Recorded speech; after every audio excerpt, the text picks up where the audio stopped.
When it comes to asset selection, there's usually 3 tips that I give.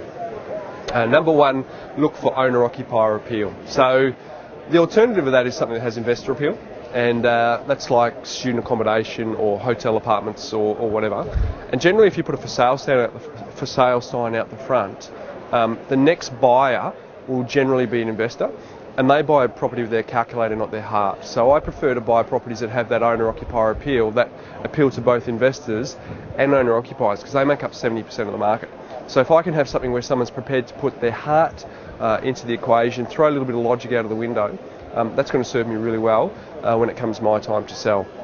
The second one is to look for scarcity. And by that, if you're buying an apartment, I like to buy apartments that 95% of the market I ignore. So I like the established properties, Art Deco blocks, something that's built in the 60s and 70s, small in number, no pools, no caretakers, no lifts, because you have the ability to renovate them and add some value, so you can create your own depreciation. They're generally in superior positions, surrounded by beautiful homes that will drive the price, and chances are no one's going to do a fire sale in the property that's going to smash the value. So scarcity for apartments, scarcity for land. I don't like buying where there's lots of available land around the area. And if it's a house, I like to look for scarcity in terms of the character of the building. You know, the old Victorian homes, or an old Edwardian home, or in Brisbane, the old Queenslander style home. Something with that character that has a lot of charm, a lot of appeal, and a lot of owner-occupier appeal. And I guess the third tip is investment grade.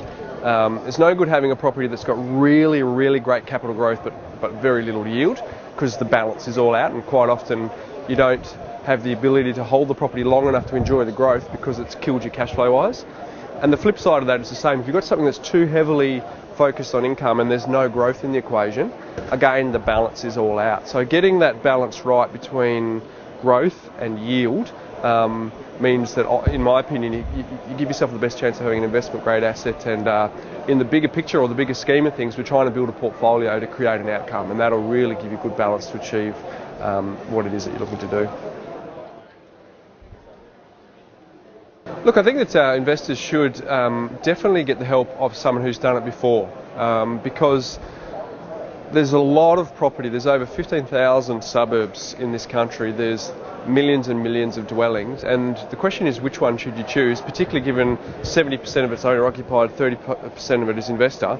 So which one makes for a good investment? So I think it's really important that you seek help, either from a professional or someone who's actually done it before, because there's so much to consider. I think when you're looking at property, you're clarifying, you're finding, you're assessing, and you're negotiating. And most people are pretty good at finding property. They know which suburb they want. Its location is their first choice. But when it comes to actually clarifying what their goal is in the big picture and what they've actually got now, assessing that against your plan and then being able to negotiate against a real estate agent, they're really difficult things to do. So just because you live in a property doesn't make it easy for you to choose which is the right one. And particularly when it comes time to negotiate with a real estate agent, chances are you're going to need some help for that experience.